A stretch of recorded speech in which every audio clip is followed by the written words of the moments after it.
Every day, 733 million people go hungry. That's 1 in 11 people worldwide, and that should just never be the case. So I want to show you how it's possible that we're providing one meal for every 20 views on our main channel video, and some of the things that didn't make the final cut. Starting off in Kenya, where we've been before to help with unlimited access to clean water. But this time, we're tackling another problem: food. Studies have shown that by providing a meal to these kids at school, attendance rates can increase by up to 50%, and scores can go up by up to 20%. Now, because of this, later in this video, I had to find out what is the real reason behind world hunger. And what I found out honestly shocked me. It's like the world's dumbest problem. Carol's the principal of multiple schools here. She was saying you can tell when kids are malnourished because when it's like recess, they don't play, they just lay around. That's why when you come to school, you'll find them weak and not energized. When you come during breaks, you'll just find them seated and they don't have the energy to play. And unsurprisingly, after everyone was fed, I noticed a remarkable shift in the mood. Are you enjoying the food? Yes. Kids were laughing, running around, playing with each other. All right, they're chasing it. I don't think any of them have ever seen a drone before. I think I actually created a cult. All right, day number, 3 in Kenya? This is a lower income part. Schools are in worse quality than the ones we were in yesterday. These kids don't get meals here at school, so this is gonna change a lot of these kids' lives. Most of them are getting less than 1,000 calories a day. After this, they will have a consistent source of food at school. They'll learn more, they'll grow more, they'll get sick less. Overall, just be happier, which I think we all agree is what we want for kids. Go ahead. All right, we're at another school, this time with over 500 students. Show all the students. This one has over 500 students. Show them all. And after feeding thousands more, we set them up for the future by hooking them up with everything they could possibly need. But before we left, the behind-the-scenes team was given an exclusive look through one of Kenya's top universities, where I had the chance to speak with some of their business students. What's your long-term vision for philanthropy and making our world a better place? So long-term for us, we have a chocolate brand called Feastables, and I started studying our supply chain. I was like, whoa, there's a lot of people who are below the age of 16 on the farms, and this is kind of not cool. So hopefully the long-term impact we have is there's over 1 million kids in child labor, and we make a big dent getting as many of those kids out of child labor as possible. And that's why our next stop is especially important to me. Now we're in Ghana. This is where we source a lot of our cocoa for Feastables. So the school meal programs and stuff we're doing here is a lot more special to me. For me? Thank you. It's honestly amazing that these communities put together ceremonies just like this one as a thank you for providing something they should already have access to, like food. I would like to welcome Jimmy, also known as Mr. Beast. Thank you. Thank you. Like I said, I'm super excited to get this meal program going and some other community development, and excited to meet all of you and work with you. Thank you for having me, and thank you for all the kind words. I appreciate you.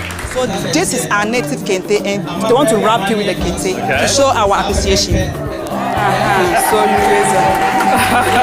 you are now the sub-chief of this town. Thank you. Are you happy with how that went? Yeah, you're happy. Yeah, I think it went well. Thank you. Celebrations aside, one major thing I wanted to do in Ghana was check out some of the cacao farms. Adult farmers typically earn significantly less than a living wage, and their children are often put to work so that families can survive. We've been working hard at Feastables to pay all the adult farmers a living income reference price so that we can reduce child labor. And I got to see the cacao farms in person and shoot a video to promote this entire mission. You see, Big Chocolate pays their farmers so little that they make less than $1 a day on average. First, we pay 100% of our cacao farmers a living income reference price. Second, 100% of our cocoa is fair trade certified, which is the gold standard of ethical certification.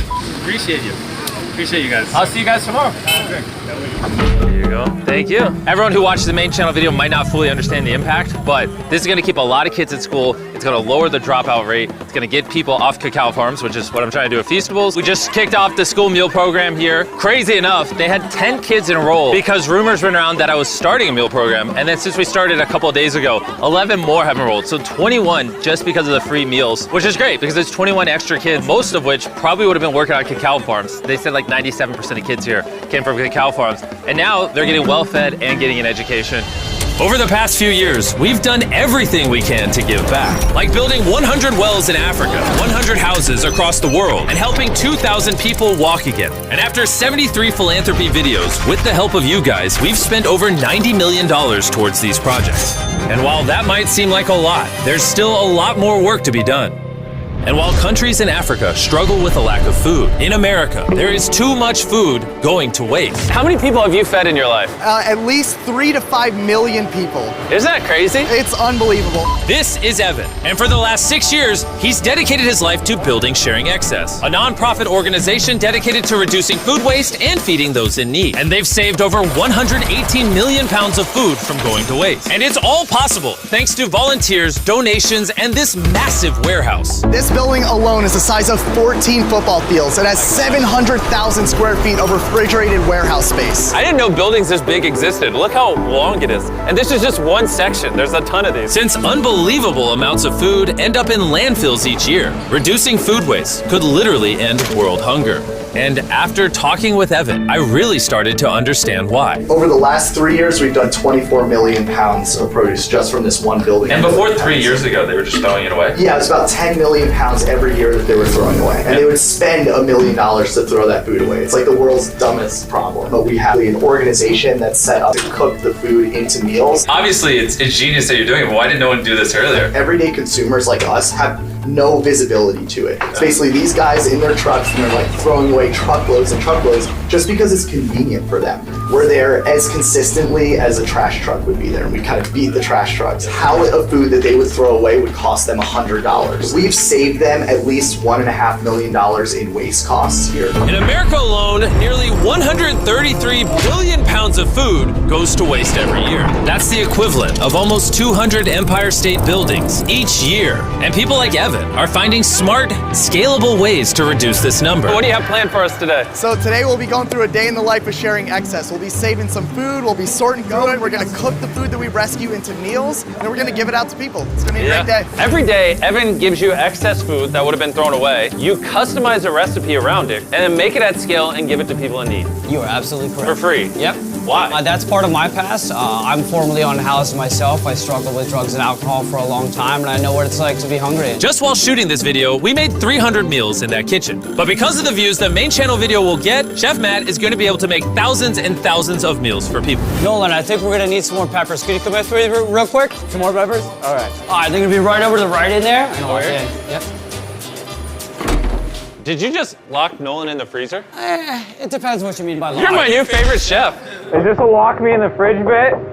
Is that what's happening? We spent a total of 2 days in Philadelphia prepping, filming, and handing out a ton of food. And once we were done there, we took the operation back to my home state of North Carolina to do a free food drive for the local community. Every car here is getting a box of perishable food, some packs of grapes, some bananas, some meats, lots more vegetables, pre-made meals, things that would have been thrown away, but because of Sharing Excess, isn't. Evan, how does it feel to see all the food you saved go to people who need it? Oh my God, it's like a dream come true. In total, we fed over 7,000 people during the production of this video. However, that number will continue to climb the more you watch the main channel video. So if you haven't already, go watch it. And if you've already seen it, go watch it again and give another meal to someone in need.